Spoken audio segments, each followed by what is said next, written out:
ஓம் சரவணபவாய நமக. வெற்றிவேல் முருகனுக்கு ஹரஹரோஹரா.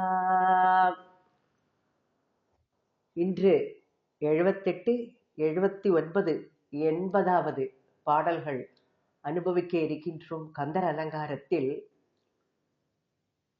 இந்த 78வது முத்தான இந்த மலர், அந்த மாலையில் மரணம் திண்ணம் காலம் வீணாக்காமல் நீ முருகனை போற்றுவாய் அப்படின்னு அருணகிரியார் அழகா எடுத்து சொல்றார்.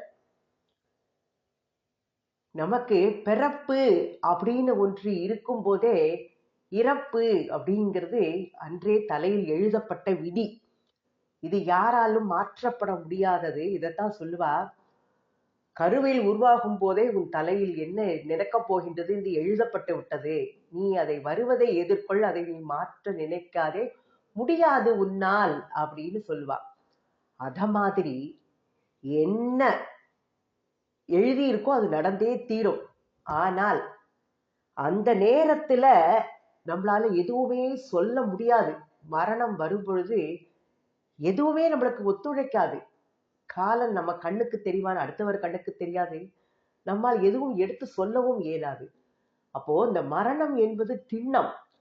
அதை நீ உணர்ந்து கொண்டு இருக்கும் காலத்தை வீணாக்காமல் முருகனை போற்றுவாய் அப்படின்னு சொல்றாரு அருணகிரியார். இந்த 78வது பாடலை அனுபவிக்கலாம்.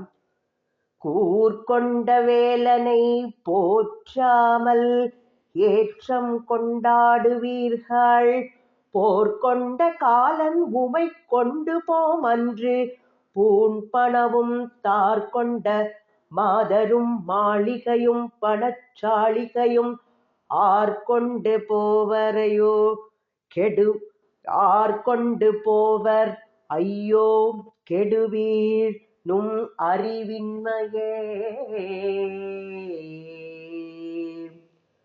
கூர்கொண்ட வேலனை போற்றாமல் ஏற்றம் கொண்டாடுவீர்கள், போர்கொண்ட காலன் உமை கொண்டு போமன்று பூண் பணவும் தார்கொண்ட மாதரும் மாளிகையும் பணச்சாளிகையும் ஆர்கொண்டு போவர் ஐயோ கெடுவீர் நும் அறிவின்மையே.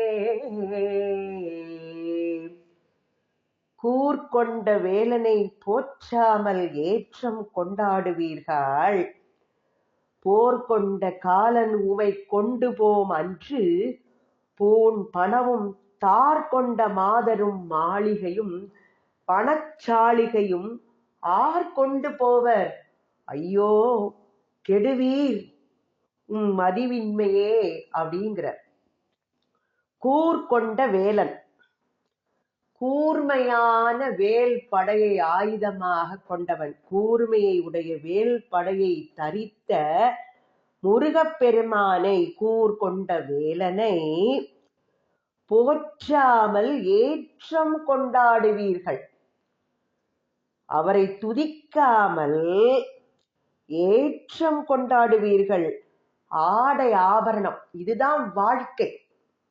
ஆடை ஆபரணம் எனக்கென்ன எல்லாம் இருக்கு, யார போய் நான் கேட்கணும் அப்படிங்கிற ஒரு திண்ணம் மனசுக்குள்ள. யார போய் நாம கேட்கணும், நமக்கு தான் எல்லாம் இருக்கே.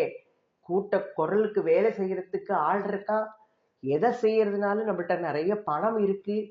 ஆடை ஆபரணமா, பட்டா மாளிகையா, காரா, வசதியா, என்ன இல்லை என்கிட்டக்க, நான் யார போய் தூற்றி இது பண்ணணும் போற்றணும், ஒன்றே வேண்டாம். யாரையும் தூற்ற வேண்டாம், போற்ற வேண்டாம், எனக்கென்ன அப்படின்னு அந்த திண்ணக்கத்தோட இருக்கின்ற அந்த துதிக்காமல் ஆடை ஆபரணங்களால் மட்டுமே பெருமை பாராட்டுகின்றவர்களே, எனக்கென்ன அப்படிங்கிற எண்ணத்தோட இருக்கின்றவர்களே, போர்கொண்ட காலன். போர்கொண்ட காலன் யாரு? போர் அதை செய்வதையே தன் உரிமை தொழிலாக கொண்ட கூற்றுவன் யமபெருமான், யம தர்மராஜன். அப்போ போர் வினையை எந்த வினை, நம்முடைய வினை பயனால நம்மளுக்கு காலம் இவ்வளவுதான் ஏற்படுத்தி இருக்கும் போது அந்த நேரத்துல வந்துடுவான் காலன். என்னதை கொண்டு? திரிசூலம் கையில, அவனுடைய முச்சூலங்கள், தன்னுடைய கையில பாசம், இத கயிறு, இதைதான் அவன் ஆயுதமாக எடுத்துக்கொண்டு வருவான். நம்ம கண்ணு முன்னால வர தெரியும். நம்ம எப்ப சாவுங்கிறது வரும்போது நம்ம கண்ணு முன்னால யம தர்மராஜன் நம்ம கண்ணுக்கு மட்டுமே தெரியுமா. அப்பேற்பட்ட போர் வினையை தன் உரிமை தொழிலாக கொண்ட யமன் உம்மை கொண்டு போம் அன்று, உமது உயிரை கவர்ந்து போகும் அந்த இறுதி நாளில். இறுதி நாள் வரும்போது எதுவுமே தெரியாது நமக்கு, எது சொல்லனாலும் மறந்து போயிடும். அதனால தான் அப்போதைக்கு இப்போதே சொல்லி வைத்தேன், இப்பயிலேருந்தே நாமத்தை சொல்லணும். எதுவுமே நம்மளுக்கு அந்த சமயத்தை கை கொடுக்காது, எதுவுமே நம்ம நாவல வராது. அப்போ எதை சொல்லணும், என்ன செய்யணும், அப்போ நம்ம இவ்வளவு நகை சேர்த்து வச்சிருக்கோமே, நம்ம பொண்டாட்டிக்கு இது வச்சிருக்கோமா, அதை வச்சிருக்கோமா, இந்த இது இருக்கே அந்த இது இருக்கே, அது பிரயோஜனமே இல்லை, வரப்போறது அவங்க கூட எதுவுமே வராது. அப்போ அதைத்தான் சொல்றார், உமது உயிரை கவர்ந்து போகும் அந்த இறுதி நாளில் பூண் பணவும் அணியும் நகைகள், பூண் அந்த பூஷணங்கள், அந்த அணிகின்ற நகைகளும், தார் கொண்ட மாதரும், பூ மாலை அணிந்த அந்த பூக்களை சூடி மயக்குகின்ற அந்த மாலை அணிந்த மங்கையர்களும், மாளிகையும் மாடங்களும், எது வரும், ஏதாவது கூட வரப்போறதா, இது என் வீடு, நான் 2 வீடு வச்சிருக்கேனே, 10 வீடு வச்சிருக்கேனே, எதுவும் கூட வராது. அப்போ இந்த மாதர் வருவாளா, வரமாட்டா? யாரெல்லாம் சொல்லியிருக்கா, வீடு வரை உறவு, வீதி வரை மனைவி, இது மட்டும்தான், எதுவும் கூட வரப்போறது இல்லை. அந்த இது மட்டும்தான். காடு வரை பிள்ளை, கடைசி வரை யாரோன்னு எழுதி வச்ச அந்த கவிஞன், அதைத்தான் இவரு அதை சொல்றாரு. இதெல்லாம் படிச்சுட்டு தான் அந்த கவிஞர் எழுதியிருக்கார், கண்ணதாசன். அந்த காலத்திலேயே இப்ப இதெல்லாம் படிச்சிருக்காரு அவர் வந்துட்டு.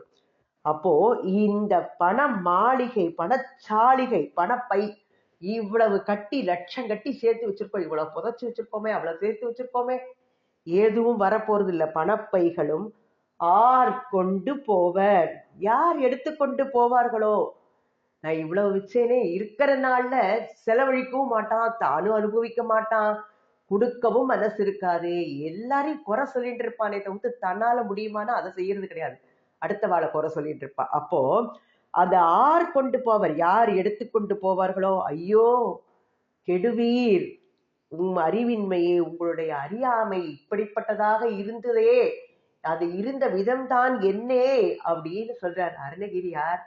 நமக்கு இதெல்லாம் படிக்கிறோம், எல்லாருக்கும் தெரியறது, ஆனாலும் இருக்கிற நாள்ல நம்மளால எதையுமே விட்டு கொடுக்க முடியாத நிலையில இருக்கும் இல்லையா.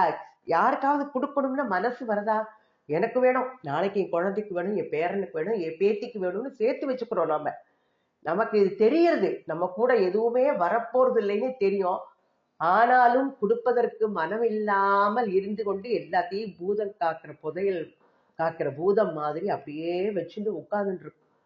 இதை வச்சுட்டா தப்பு இல்ல, இதெல்லாம் இருக்கட்டும், ஆனால் நீ காலத்தை வீணாக்காம அந்த முருகன் நாமாவை சொன்னா நீ உன் போற வழிக்கு அது உனக்கு புண்ணியத்தை சேர்க்கும் அப்படிங்கிறா. நாம ஒரு ட்ரெயின்ல போறோம், ஒரு பாம்பேக்கு போறோம், ஒரு இதுக்கு போறோம், 2 நாள் ராத்திரி ஆகும், நம்மளுக்கு நாளைக்கு சாப்பாட்டுக்கு வேணும், இன்னைக்கு சாப்பாட்டுக்கு வேணும், இன்னைக்கு சப்பாத்தி பண்ணிப்போமா, புளியோதரை பண்ணிப்போமா, இது கெட்டு போகாதா, அதை பண்ணிப்போமான்னு செஞ்சுலாம் எடுத்துட்டு போறோம். ஆனால் 2 நாள் வழிப்பயணத்துக்கு சிந்திக்கிற நாம அந்த நெடுநாள் கழிச்சு போக போற அந்த பாதைக்குள்ள வழி என்ன, அதை பற்றி யாருமே சிந்திக்காமல் நம்ம காலத்தை வீணாக கடத்தி கொண்டிருக்கின்றோம். அதனால அங்க போறதுக்குள்ள வழிக்குள்ள அந்த இதை யோசித்து நீ அந்த முருகனை போற்றி இன்றையிலேருந்தே நீ பாட ஆரம்பிச்சுடோ, போற நாளெல்லாம் போகட்டும், இனிமேலாவது உணர்ந்து நீ பாடு அப்படின்னு சொல்றாரு. அத காலத்தை வீணாக்காதே, மனிதராய் பிறத்தல் அரிதான இந்த மானிட பிறவியை பெற்றும் ஒன்றுமே செய்யாமல் நீ காலத்தை வீணாக்காதே அப்படின்னு சொல்றாரு அவர் இதுல என்னை போல ஏற்றம், நான் தான் அப்படி, என்ன போல யாருக்கு எல்லாம் இருக்கு அப்படிங்கிற இருமாப்பு, அதை வைத்து கொண்டிருந்தால் என்ன ஆகும், கெடுவீர்கள் நீங்கள் அப்படின்னு சொல்றாரு. இதுக்கு கருத்துரையா நம்ம என்ன பார்க்கலாம்னா, ஆபரணம் பூஷணங்கள், வீடு மாட மாளிகை எல்லாம் இருந்தும் என்ன வச்சுட்டு இருக்கேன், எனக்கு ஏவல் செய்யறதுக்கு கூட்ட குரலுக்கு ஆள் இருக்கா, என்ன மாதிரி பாக்கியசாலி யார் உண்டுன்னு நினைச்சுண்டு அப்படி இருமாந்திருப்பவர்களே, காலன் உங்களை உயிரை கவர்ந்து செல்ல வரும்பொழுது இவையெல்லாம் உங்களை தொடருமா? இதை யோசிக்காமல் இப்படி இருக்கின்றீர்களே, அந்தோ உங்கள் அறியாமை இவ்வாறு இருப்பது எதற்கு அப்படின்னு அருணகிரியார் ரொம்ப அழகா எடுத்து சொல்ற. அதனால இருக்கிற நாள்ல நாம முருகனும் அவளுக்கு இஷ்டமான தெய்வங்கள் அந்த பகவான நாமாவை சொல்லி நாம இந்த கலியுகத்துல நாம சங்கீர்த்தனம் நம்மளால முயன்றது என்ன முடியுமோ அதை சொல்லிட்டு நல்லதை செஞ்சுட்டு இருக்கணும் அப்படிங்கிறதா சொல்றாரு அவர் இனி 79வது பாடல்ல என்ன சொல்றாருன்னா, இந்த மலரானது முத்தாக அந்த பாடல் எப்படி இணைக்கப்பட்டிருக்கின்றன, மாதர்கள் மயக்கம், இந்த உலகத்துல போக பொருட்கள் எல்லாருக்கும் மண்ணாசை பெண்ணாசை பொன்னாசை இல்லையா? இப்ப இந்த மாதர் மயக்கம், ஏன்னா அருணகிரியார் இது அவ்வளவு அனுபவிச்சவர்.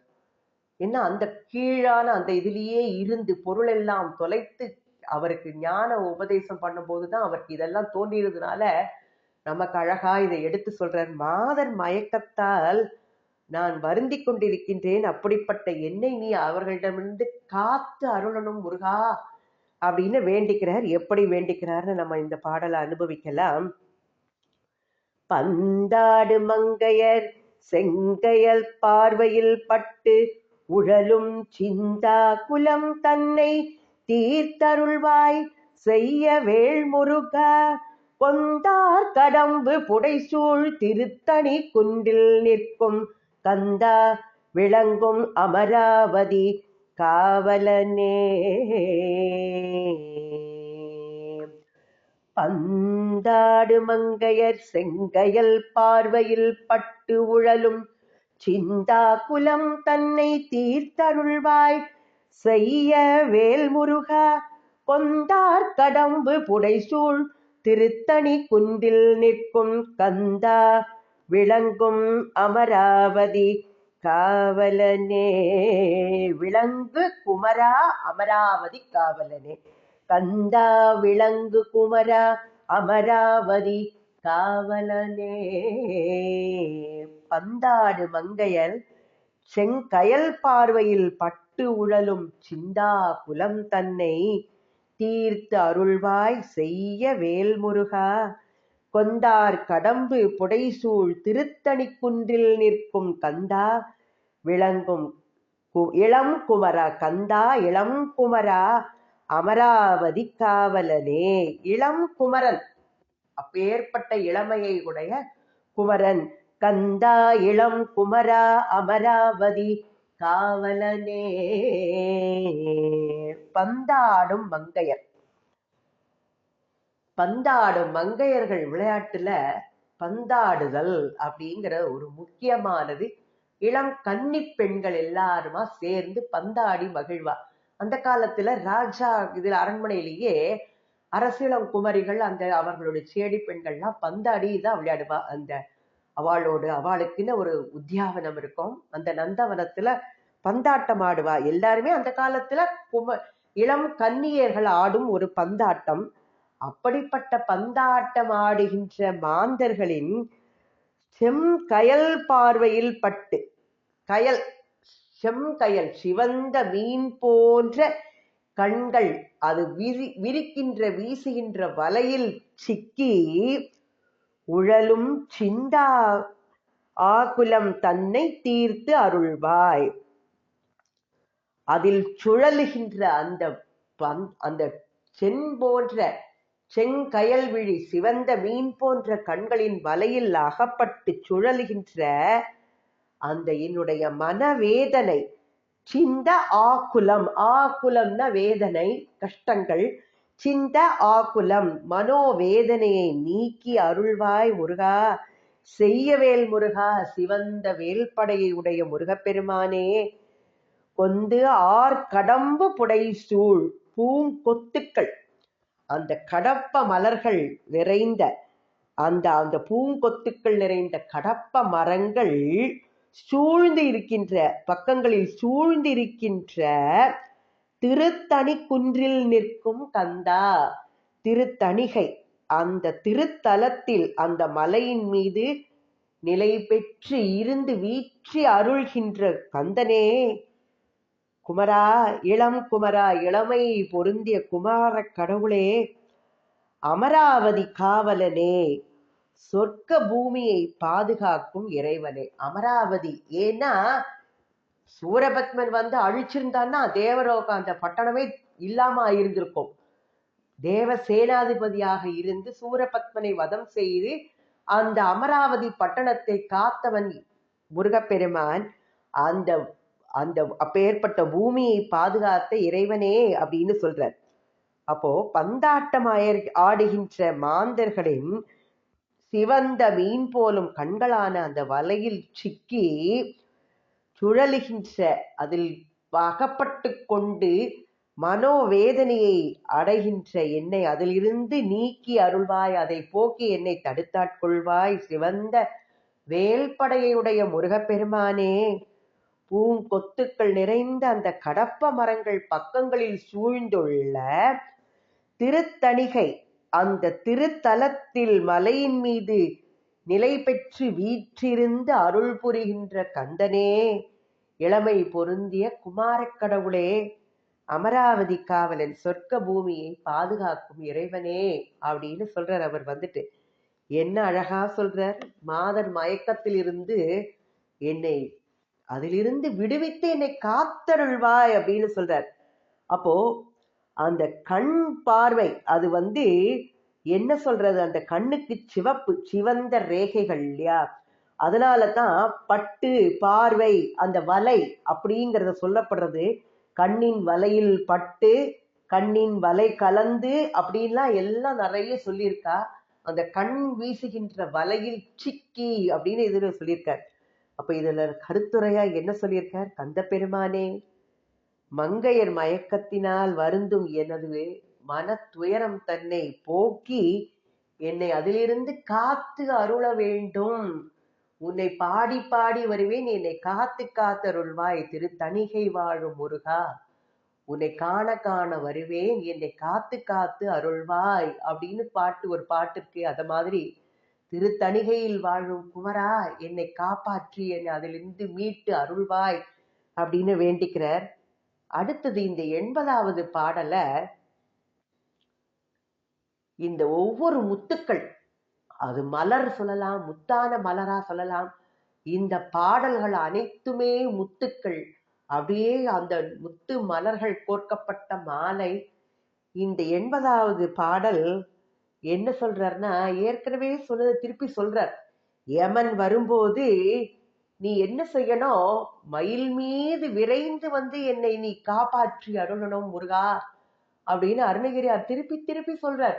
ஒரு இதை நம்ம திருப்பி திருப்பி சொல்லும் போது அது நம்மளுக்கு மனசுல நல்லா பதியும்னா அதற்காண்டி நமக்காண்டி திருப்பி திருப்பி சொல்றாரு. என்னடா திருப்பி சொல்றாரே நினைக்க கூடாது, அப்படியாவது நம்ம மனசுல அதை பதிய வைக்க முடியாதா அப்படிங்கிறதுக்காண்டி சொல்றார்.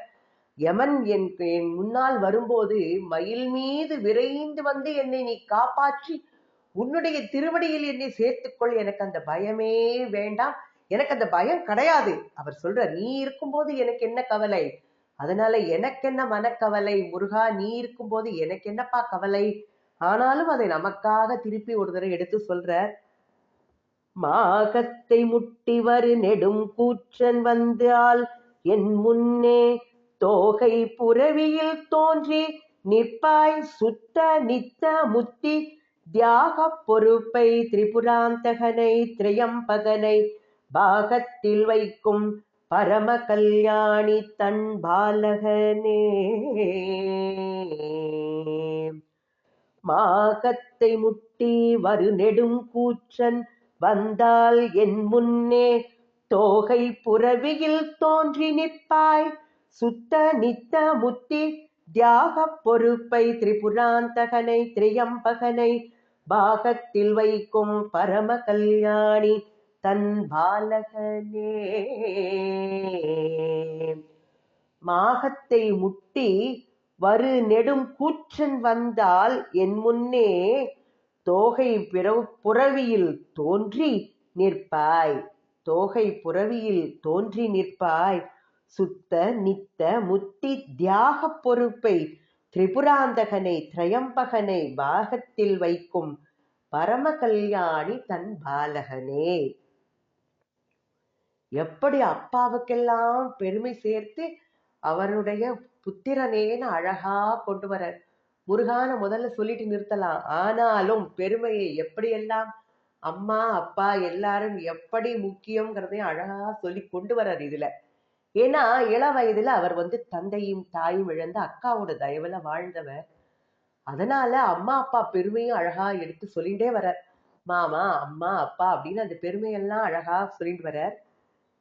மாகத்தை முட்டி வரு நெடும் கூற்றன் வந்தால் என் முன்னே தோகை புறவியில் தோன்றி நிற்பாய். சுத்த நித்த முத்தி தியாக பொறுப்பை திரிபுராந்தகனை திரையம்பகனை பாகத்தில் வைக்கும் பரம கல்யாணி தன் பாலகனே. சுத்தம் எப்பேற்பட்டவன்? தூய்மை. தூய்மையையும் சுத்த நித்த முத்தி தியாகம். நித்தம் முத்தி தியாகம். என்ன தியாகம்? எப்பொழுதும் நித்தமும் நாளும் முத்தி தியாகம் நிலை பெற்ற முக்தி ஆகிய கொடையை அதுவெல்லாம் சேர்ந்த தூய்மையும் அப்பேற்பட்ட நாளும் நிலை பெற்ற முத்தியாகிய கொடையையும் சேர்ந்து பொருந்திய பொறுப்பை, பொறுப்பு மலை, மலையை திரிபுராந்தகனை முப்புறங்களை அழித்தவன். திரிபுராந்தகன் சிவபெருமானுக்கு திரிபுர சம்ஹாரி அப்படின்னு ஒரு பெயர். திரிபுராந்தகன் 3 அரக்கர்களையும் ஒரே நேரத்துல வரும்போது ஒரு வில்லால ஒரு சிரிப்பாலேயே அழித்தவர் அவர். திரிபுராந்தகன் முப்புறங்களை அழித்தவனை, திரையம்பகன் முக்கண்களை படைத்தவனை, பாகத்தில் வைக்கும் பரம கல்யாணி தனது எப்பேற்பட்டவன் பார்வதி தேவி தன்னுடைய பாகத்தில் வைக்கும் பரம கல்யாணி. பரம கல்யாணி யாரு? தன்னுடைய அம்பாளுக்கு வலபாகத்தில். அப்ப தன்னுடைய வலபாகத்தில் வைத்து கொண்டிருக்கும் எப்பேற்பட்டவள் பரம கல்யாணி, மேன்மை பொருந்திய கல்யாண குணங்களை உடைய பார்வதி தேவியின் பாலகனே, மைந்தனே, குமாரனே, புத்திரனே சொல்றார். அப்போ தனது வலது பாகத்தில் வைத்துக் கொண்டிருக்கும் மேன்மையான குணங்களை உடைய கல்யாண குணங்களை உடைய பார்வதி தேவியின் குமாரனே மாகத்தை முட்டி வரும். மாகம் வானம், வானத்தையே முட்டுமாறு வருகின்ற நெடும் கூற்றன் யாரு? உயர்ந்த யமன். எப்பேற்பட்டவன்? அவனுடைய ஆகிருதி சொல்றார். வானத்தையே முட்டும் அளவுக்கு அந்த ஆகிருதி படைத்தவன் அப்படின்னு சொல்றார். அப்போ உயர்ந்த வானத்தையே முட்டுமாறு வருகின்ற நெடும் கூற்றன் உயர்ந்த யமனானவன் என் முன்னே வந்தால், என் முன்னாக எருமை கடா மீதேறி மரண காலத்தில் வருவானாகில் என் முன்னே எப்படி வரணும்? நீ தோகை புறவியில். எந்த புறவி? தோகை, மயில் தோகை, பீலிகையை உடைய மயிலாகிய வாகனத்தின் மீது ஏறி தோன்றி நிற்பாய். என் பார்வையில் படும்படி நீ தோன்றி நிற்பாயாக அபிராமி பற்று சொன்னார். அபிராமிக்கு என்ன செஞ்சிருவான்? நீ வெளி நிற்பாய் அப்படின்னு சொன்னார். அத மாதிரி நீ எனக்கு காலன் வந்தால் எனக்கு பயம் இல்லை. உன்னுடைய மயில் பீலியை உடைய அந்த மயிலாகிய அந்த புறவி வாகனத்தில் ஏறி அந்த யமன் என் முன்னால் எருமைக்கடா மீது ஏறி வந்தால் நீ என் கண் முன்னால் தோன்றிடுவாய். எதில்? மயில் வாகனத்தில் ஏறி என் முன் தோன்றிடுவாய்ன்னு ஒரு அழகா ஒரு கட்டளை மாதிரி சொல்றார் அருணகிரியார். என்ன சொல்ற? தூய்மையும் நாளும் நிலை பெற்ற முக்தியாகிய கொடையையும் பொருந்திய மலையை முப்புறங்களை அழித்தவனை, முக்கண் படைத்தவனை, தனது வலது பாகத்தில் வைத்துக் கொண்டிருக்கும் மேன்மையான குணங்களை, கல்யாண குணங்களை உடைய பார்வதி தேவியின் குமாரனே, புத்திரனே, வானத்தையே முட்டும் அளவு வருகின்ற அந்த உயர்ந்த யமனானவன் என் முன்னே, அதாவது என் முன்னாக எருமை கடா மீது ஏறி மரண காலத்தில் என் முன்னே வருவானாகில் நீ என்ன செய்யணும்? எனக்கு முன்னால் தோகை புறவியில் பீலியை உடைய மயிலாகிய அந்த வாகனத்தின் மீது ஏறி என் பார்வையில் படும்படி தோன்றி நிற்பாயாக அப்படின்னு முருகப்பெருமானுக்கு அழகா ஒரு கட்டளையா சொல்றார். ஏன்னா அவருக்கு அந்த சக்தி இருக்கு, தோன்றிடுவாய்ன்னு சொல்றார். ஆனா நமக்கு அந்த கட்டளை பகவானுக்கு சொல்ற அளவுக்கு நம்ம பகவான்கிட்ட நம்ம கூட இருக்கணும். அவரோட நம்ம கான்வர்சேஷன் நடத்துற அளவுக்கு பகவானுக்கும் நமக்கும் ஆத்ம பந்தமா தொடர்பு இருக்கணும்னு சொல்றாரு. அதைத்தான் பகவான். ஏன்னா மாகம் அப்படின்னு சொல்றது மகாகம் அப்படிங்கிறதோட ஒரு இதுவா இந்த செய்யுளுக்காண்டி மாகம் அப்படின்னு சொல்றாரு. அதாவது இது ஒரு வடமொழி. பெருவானம் அப்படின்னு சொல்றது மகாகம் அப்படின்னு சொல்றது. இங்க வானம் மட்டுமாக எடுத்து சொல்லியிருக்க. இதுல தோகை புறவி, புறவினா குதிரைன்னு சொல்லலாம். இங்கு வாகனம் அப்படிங்கிறதுக்காண்டிதான் தோகை புறவின்னு சொன்னார். ஏன்னா வாகனமா சொல்றதுனால குதிரையா எடுக்காம இங்க மயில், பீலிகை, தோகை அப்படின்னு சொல்றதுனால இது மயிலுக்கானதா நம்ம எடுத்துக்கணும்.